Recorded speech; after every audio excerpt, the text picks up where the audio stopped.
Very good morning students. आज हम Hindi literature में पाठ 16 अमृत वचन ये पढ़ने जा रहे हैं। बच्चों, इस पाठ में आपको कुछ दोहे बताए गए हैं। बच्चों, आपको मालूम है कि हमारी जो बोली है उसका कितना महत्व है। बोली मीठी भी होती है, बोली कड़वी भी होती है ना। जब हम किसी से मीठा बोलते हैं या हमसे कोई मीठे बात करता है, मधुर आवाज़ में बात करता है, तो हमें कितना अच्छा लगता है। जब मीठी वाणी के द्वारा, मीठी बोली के द्वारा हम अपने काम भी आसानी से करवा सकते हैं। आपको कोई प्रेम से कुछ काम बोलता है तो आप कैसे फटाफट मान जाते हैं। वहीं अगर कोई आपको डांट कर चिल्ला कर बोलता है तो आपका मन होते हुए भी वो काम करने का मन नहीं करेगा। तो मधुर वाणी का कितना महत्व है ये आपको पता चलता है। हमारे जो देश है इसमें अनेक संत महात्माओं ने, महापुरुषों ने जन्म लिया है और उन्होंने कई ऐसे दोहे, किताबें, रचनाएं रची जो कि हमें जीवन जीने का सही तरीका बताती है। इस पाठ में भी उन्होंने हमें गुरु की महत्वता, मीठी वाणी या जो भी काम होता है उसे समय पर किया जाए, सच की कितनी ज़रूरत है, सच का कितना महत्व है, ये सारी बातें समझाई है। दोहे क्या होते हैं आपको मालूम है? दोहे होते हैं अपनी बात को विशिष्ट तरीके से बोलना। एक तो हम साधारण भाषा में अपनी बातों को बोलते हैं, उसकी तरफ इतना ध्यान आकर्षित नहीं जाता जितना कि हम कविता के माध्यम से, दोहों के माध्यम से उस बात को सुनते हैं। अब जैसे बच्चों, आप मान लीजिए, एक एग्जांपल आपको दे रही हूँ कि आप पिक्चर देखने जाते हैं। पिक्चर की स्टोरी से ज़्यादा आपको उसके गाने याद रहते हैं और इम्प्रेसिव लगते हैं।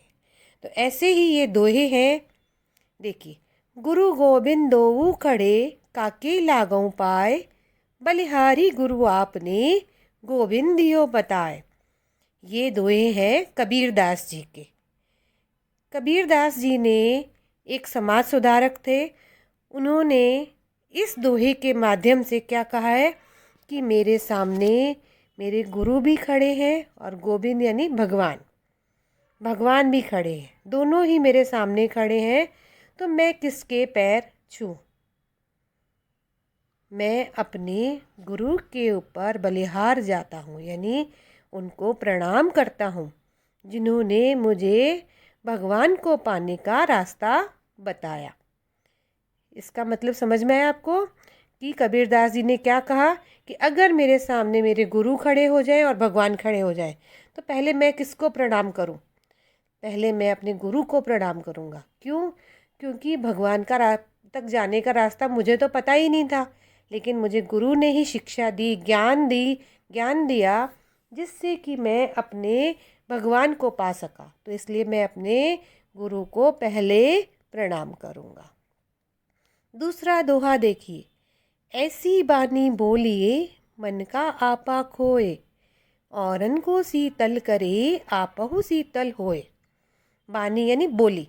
ऐसी बोली बोलो कि सबका हृदय जीत लो, यानी मन में सबके खुशियाँ ला दो, जो दूसरों को भी शीतल करे और खुद भी शीतल हो, यानी दूसरों को खुशियाँ प्रदान करे और उससे हमें भी खुशी हो।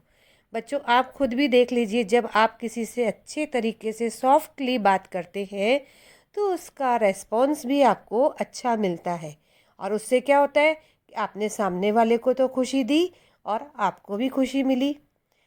ऐसे ही एक एग्जांपल और दे रही हूँ कि आपको कोई, मान लीजिए, किसी चीज़ की ज़रूरत है ना, तो आपने अपने पेरेंट्स को बड़े प्यार से बोला तो उन्होंने भी आपकी बात को पूरा कर दिया। प्रेम से बोला तो उन्होंने आपकी बात को पूरा किया, वो भी खुश हुए, फिर आप भी खुश हुए। और यही आप जिद करके, लड़ झगड़ के बोलो तो वो मानते हुए भी आपकी बात को नहीं मानेंगे। तो इस दोहे में उन्होंने हमारी बोली के बारे में बताया कि हमें मीठा बोलना चाहिए। नंबर 3, काल करे सो आज कर, आज करे सो अब, पल में परलय होएगी, बहुरी करेगो कब। यानी जो हम सोचते हैं अभी तो बहुत टाइम पड़ा है, हम बाद में कर लेंगे, तो कल करने वाला काम आज करो, और आज में भी वो अभी करो।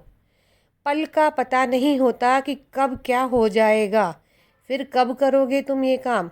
अभी जैसे एग्ज़ाम का आप सोचते हो कि एग्ज़ाम में तो बहुत टाइम पड़ा है, हम बाद में पढ़ लेंगे, नहीं, आपको रेगुलर पढ़ाई करनी चाहिए। आज जो आपको काम मिला है, आप देखो थोड़ा थोड़ा काम है वो, एक दिन का काम आप डेली करो तो आपका सही हो जाएगा। लेकिन अगर आप सोचोगे कि आज तो रहने दो कल करता हूँ, तो क्या होगा, वो 2 दिन का काम इकट्ठा हो जाएगा, फिर आपके लिए और भी ज़्यादा दिक्कत होगी। तो हमें अपने काम को आने वाले कल पर टालना नहीं चाहिए, बल्कि उसे तुरंत कर लेना चाहिए। नेक्स्ट देखिए नंबर 4, सांच बराबर तप नहीं, झूठ बराबर पाप, जाके हृदय सांच है, ताके हृदय आप। इसमें कबीरदास जी क्या कह रहे हैं कि सच के बराबर कोई तपस्या नहीं है और झूठ के बराबर कोई पाप नहीं है। जिसके हृदय में सच है उसके हृदय में भगवान बसते हैं। यानी सच बोलना मालूम है एक तपस्या के बराबर होता है, आसान नहीं होता है। कई बार ऐसा होता है कि हम झूठ बोलकर निकल लेते हैं, या फिर हम अपना शॉर्टकट अपनाते हैं, डर गए या किसी और बात से हम झूठ बोल देते हैं, लेकिन वो झूठ क्या है, पाप के बराबर है। लेकिन जहाँ सच है, आप सच बोलोगे, उसमें उस इंसान के दिल में भगवान बसते हैं, उसके सारे कार्य अपने आप पूरे होते जाते हैं। लास्ट देखिए नंबर 5, साईं इतना दीजिए जामे कुटुम समाए, मैं भी भूखा ना रहूं साधु न भूखा जाए। इसमें संत कबीरदास जी क्या कह रहे हैं, वो भगवान से प्रार्थना कर रहे हैं कि हे मेरे प्रभु, मुझे इतना दो जिससे कि मैं अपने परिवार का पालन पोषण कर सकूं। मैं तो भूखा ना रहूं, लेकिन मेरे द्वार पर जो आए, मेरे घर पर जो आए, वो भी भूखा ना जाए।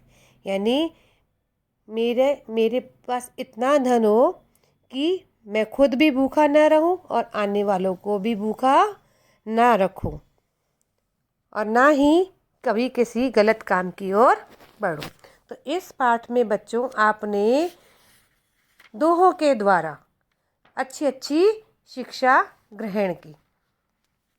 इसके शब्दार्थ देखिए, गोविंद ईश्वर, दो दोनों, काके किसके, पाए पैर, बलिहारी बड़प्पन, बानी वचन, आपा अभिमान, औरन दूसरों, शीतल ठंडा, आपहु स्वयं, काल्ह कल, परलय प्रलय, बहुरी फिर, सांच सच, तप तपस्या, हृदय हृदय, साईं प्रभु, कुटुंब परिवार, साधु सज्जन।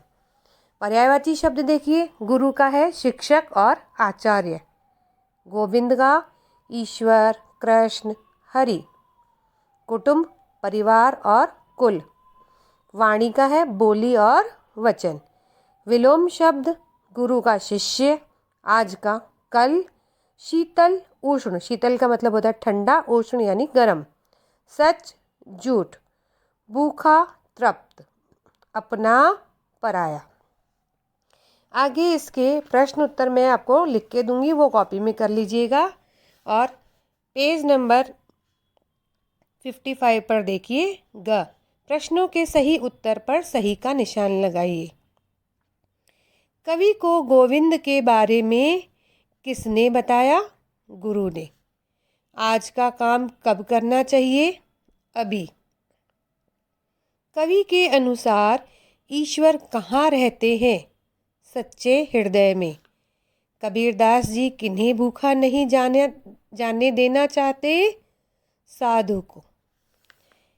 इसके बाद शब्द कौशल में क देखिए, दिए गए शब्दों के मानक रूप लिखिए। मानक यानी ये तो जो दोहे में लिखे हैं शब्द, वो उसका जो सही हिंदी रूप होता है उसे बोलते हैं। जैसे शीतल, शीतल, सांच, सच, कुटुंब, कुटुंब, प्रलय, प्रलय, हृदय, हृदय, काल्ह, कल। विलोम शब्द, सच, झूठ, आज, कल, पाप, पुण्य। साधु, डाकू, गुरु, शिष्य, शीतल, उष्ण। इसके बाद नेक्स्ट पेज पर देखिए, इसमें आपको पुल्लिंग और स्त्रीलिंग दिए हुए हैं। गुरु, गुरुआइन, नेता, नेत्री, साधु, साध्वी, लाला, लालाइन, पंडित, पंडिताइन, कवि, कवियत्री। ये बच्चों आपको बुक का काम बुक में करना है और कॉपी का काम कॉपी में ही करना है। ठीक है, थैंक यू।